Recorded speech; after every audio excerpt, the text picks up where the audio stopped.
Namaste, Jai Shri Ram. Do aliens exist?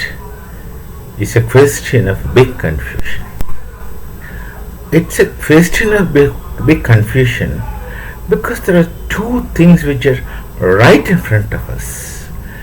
Is also a question of big confusion. Number one is time. Number two is space. Both time and space are said to be beginningless and endless and middleless. It's told in Sanskrit, Anadi Madhya Anta. No Adi, no Madhya, no Anta. No beginning, no middle and no end. So now let's think about it. Time and space, they have no beginning and no end.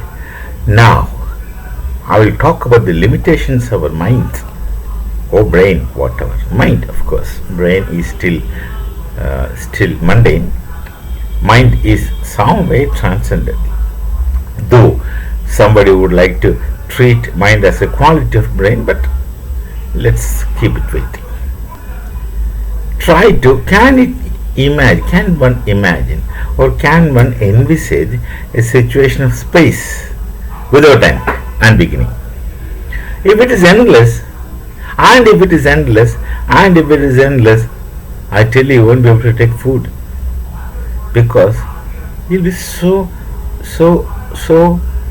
troubled and pressurized with this question of no answer. Obviously no answer. Just try to think. What is the situation where the space is endless? Endless, it goes on. If this is the case with the universe of time and space, we have absolutely no idea about the time flowing continuum. The best thing what we can do is to look at the Bharatiya concept of time, chronology, which talks about yugas, again many yugas, Yugandhya, that's end of yuga, which is indicated and marked by pralaya, the beginning of another yuga, and 4 yugas, and like that so many numbers of yugas, making manvantaras, kalpas, etc. Kalpas, manvantaras, etc. And they have a calculation.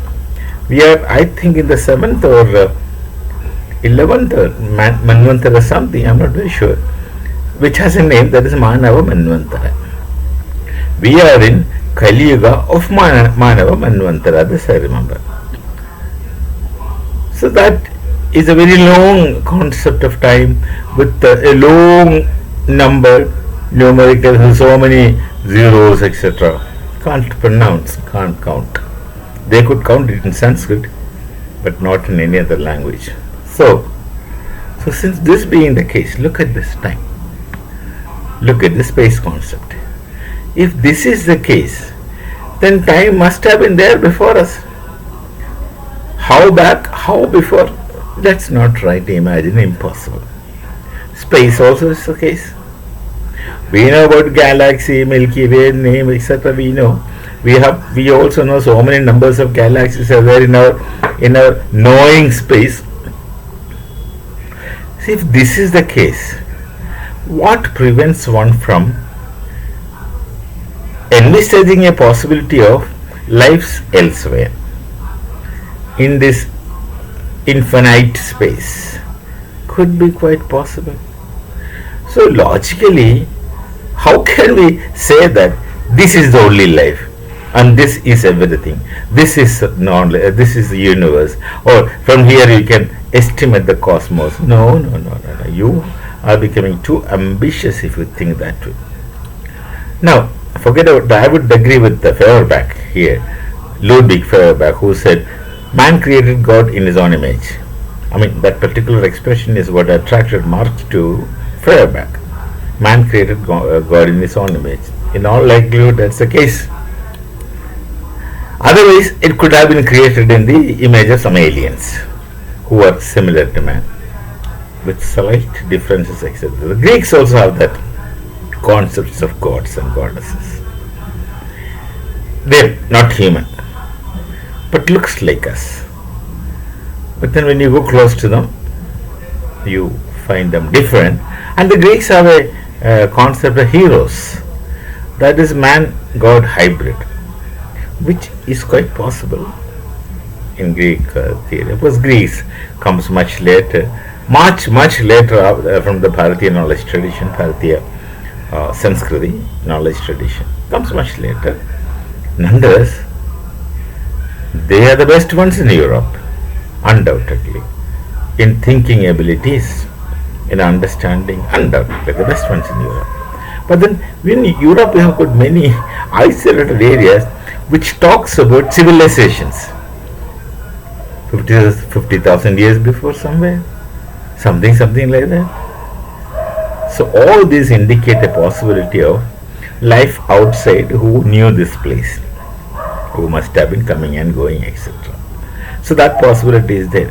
Now you look at Bharat. This is a ideal place to explore such things, because we have so many structures here which are impossible for us to construct today. It is possible for you to construct a Taj Mahal, simple, which the science has made definite progress. You can make 10 Taj Mahals in much lesser time than what it is made before. That's no wonder.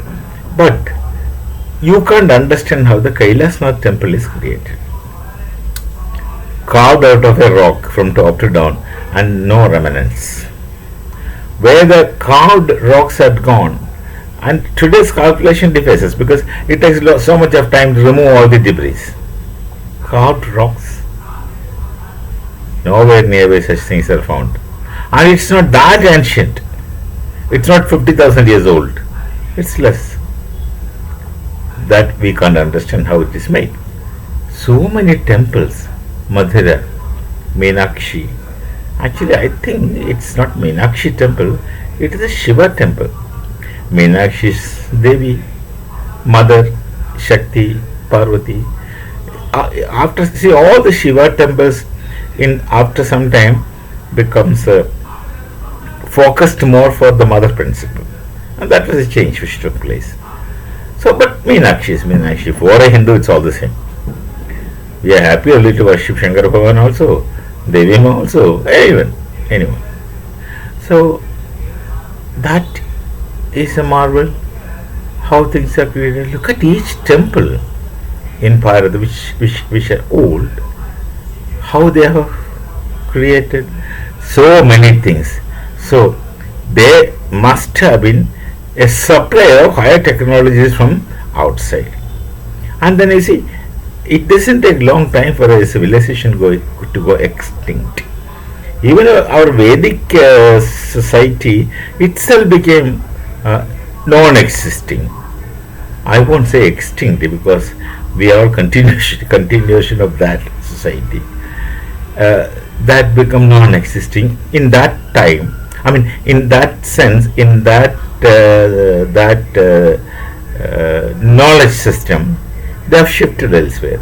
Place left over is there. So it's always possible that there must be people outside. Only thing we don't know. But I have one thing.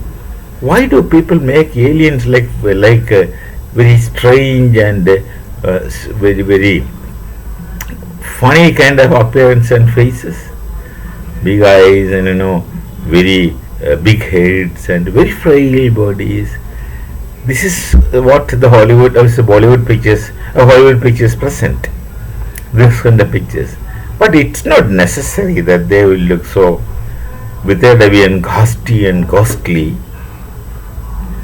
It may be very possible they must be exceptionally handsome and beautiful people with very, very sharp features. Or it may also be the case that they are not human at all. We are talking about human aliens. We are talking about human aliens, not other living beings. Human aliens who are intelligent. So they should look like us with very sharp features. We have a concept of Shankar Bhagavan totally different from how he looks like. Mahavishnu different from how he looks like. Look at the gods and goddesses of Hindu Dharma. they have some differences with human beings. We know they are deities, small g, gods, goddesses. But the possibility of existence of aliens can't just be ruled out. We don't understand doesn't mean that they don't exist. We don't know doesn't mean that they don't exist. There's a possibility, but I don't know whether they are not. We don't know. We cannot clearly say that there are aliens. But certainly the looks which people present as aliens are very, very strange. Why don't they make very handsome and beautiful people? Because there could be that also. If they are humanoids. That's what I am telling. With some other thoughts we can come again. Till then, we'll meet. Namaste. Jai Bharat. Jai Shri Ram.